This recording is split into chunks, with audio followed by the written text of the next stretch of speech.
Today we're going to talk about my 2025 production rig, tear it down bare naked, and then we're going to start building it together. In each step, I'm going to explain why I chose what I chose and also show you some of the stuff I used to use and why I'm on this system now. So let's get to it. All right.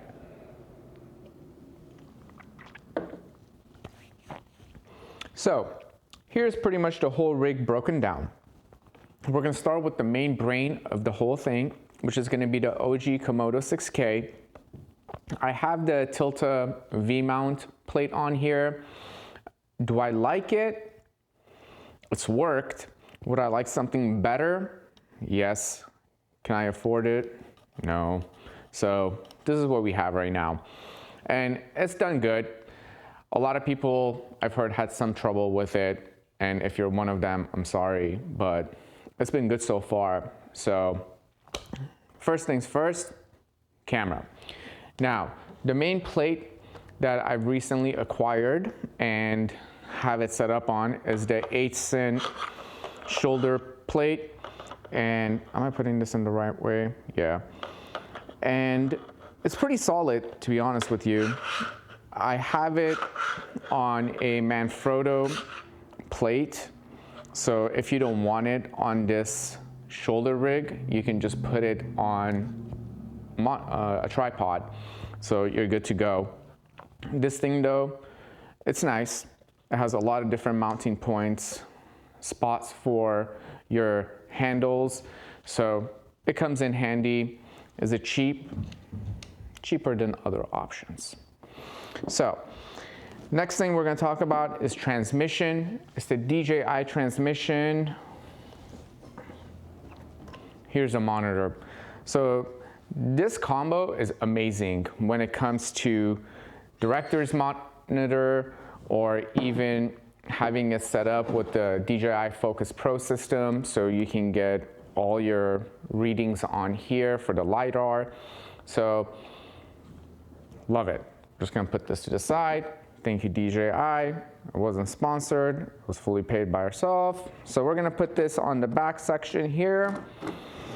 And once you do, it's on 15 millimeter rod system.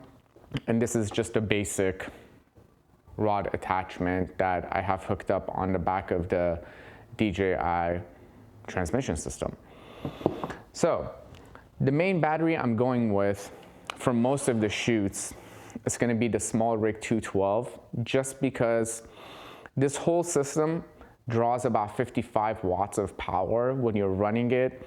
So with a 212, you're looking at, you know, almost 4 hours. And that's pretty decent compared to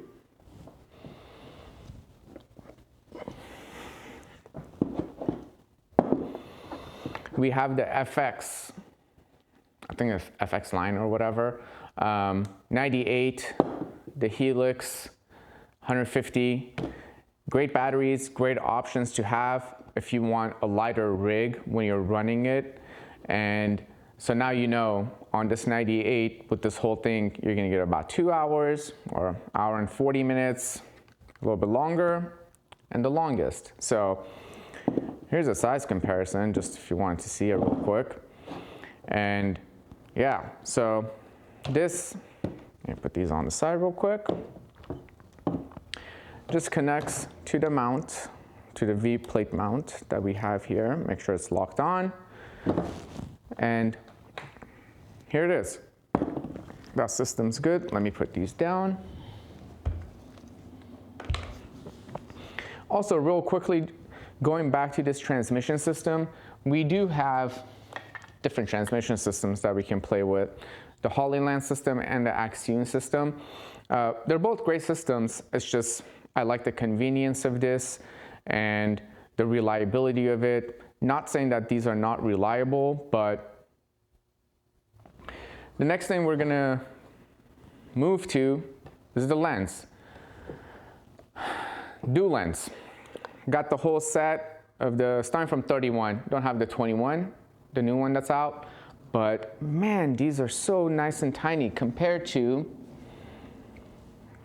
the Sigma Cine 50-100, and then this is the 18 to 35. So here's a little comparison for you. These Sigmas are great.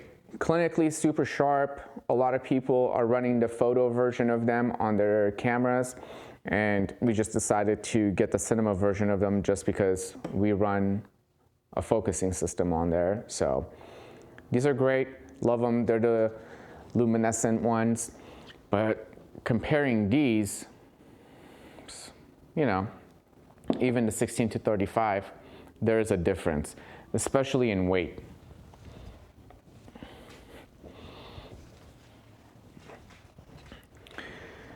Before I mount this lens, I want to talk about what's in the front here, and this is the Module 8 L2 detuner.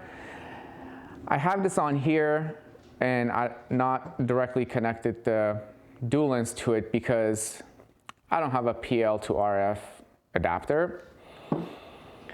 I have this Metabones PL to RF, but it's a speed booster.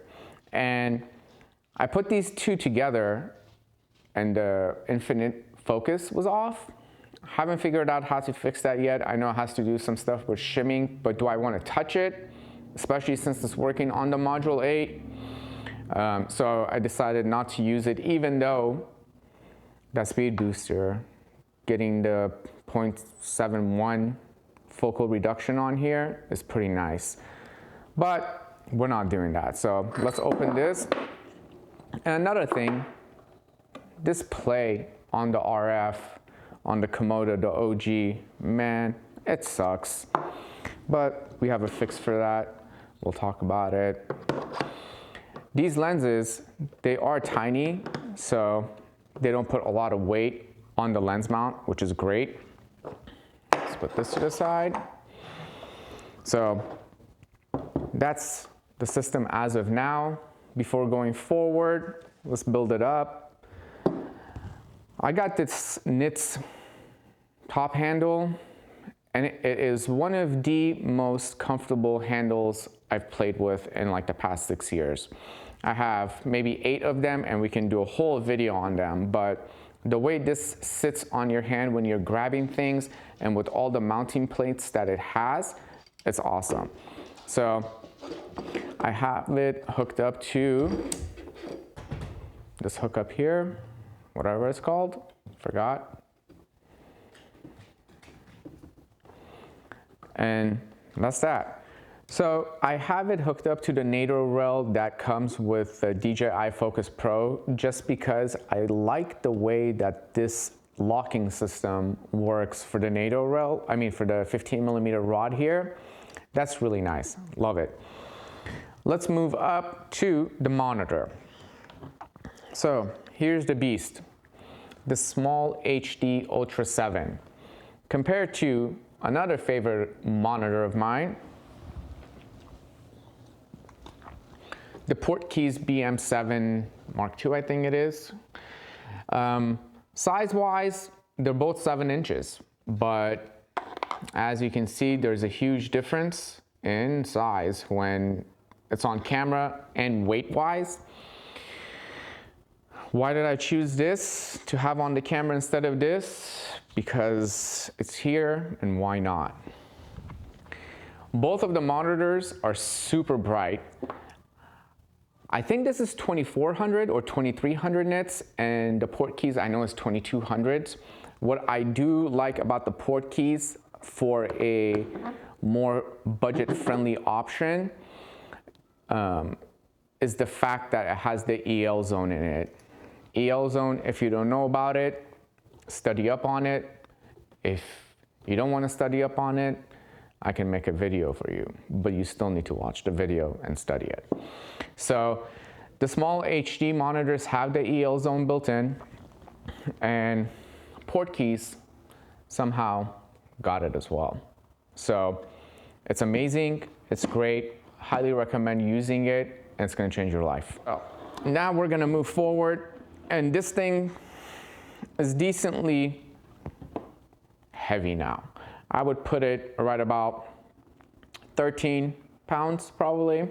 So, and we're not done yet. Let's move on to the next thing up here, which is gonna be the map box. So, regarding the matte box, it's the Tilta Mirage, and it's super lightweight.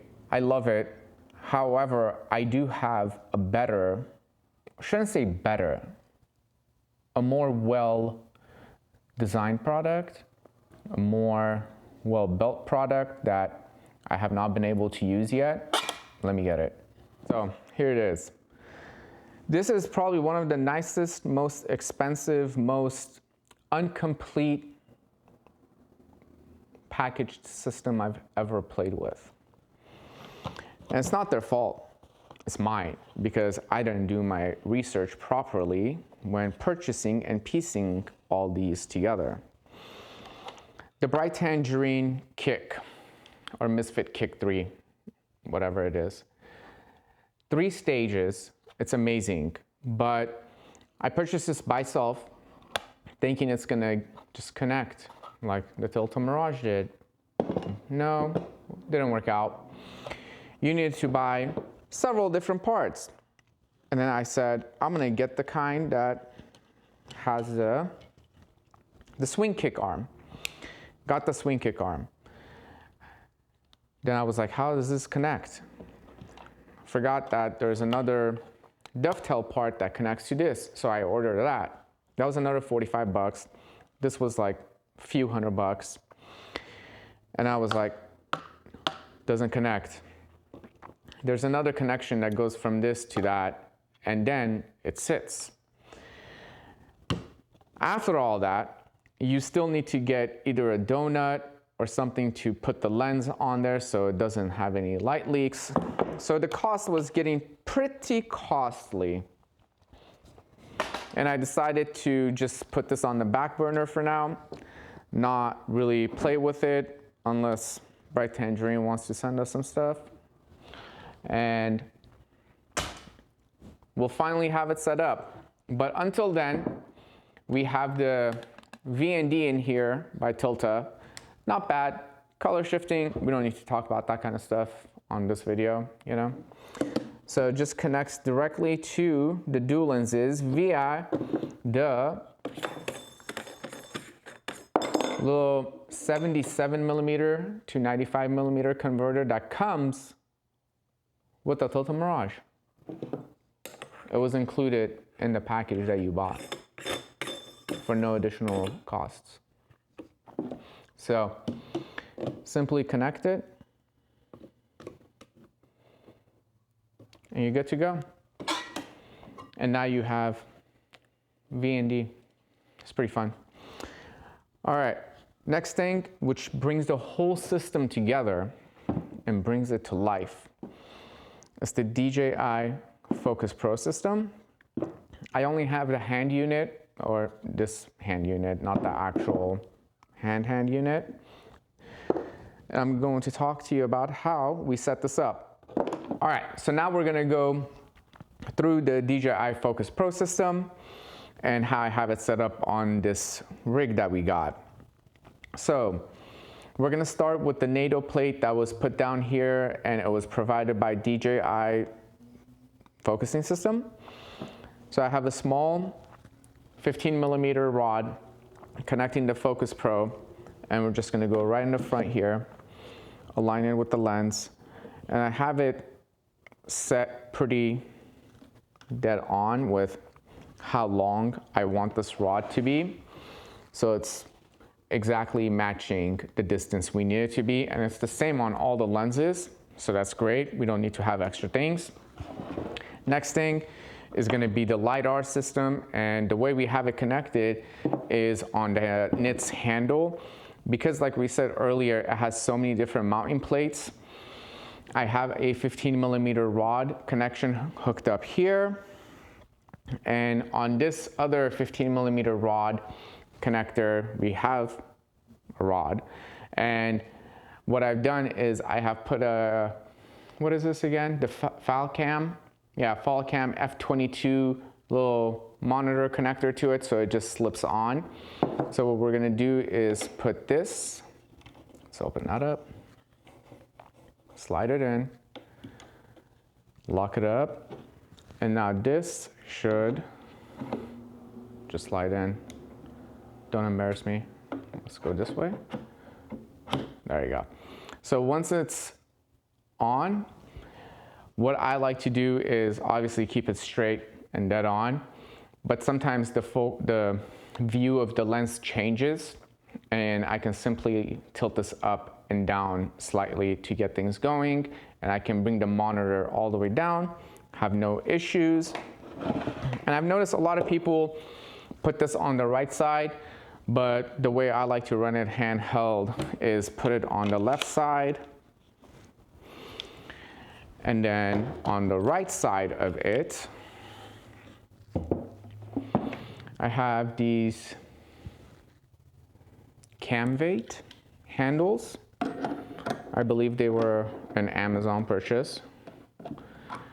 So you just put that on.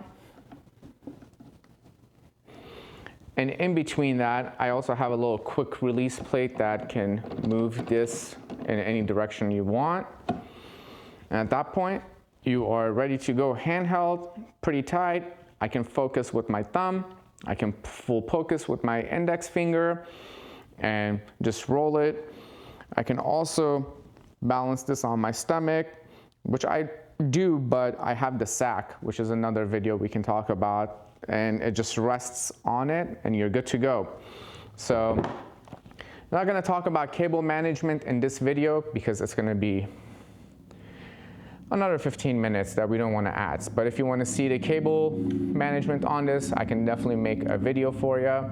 But other than that, that was it. I hope you enjoyed this, and we'll see you next time.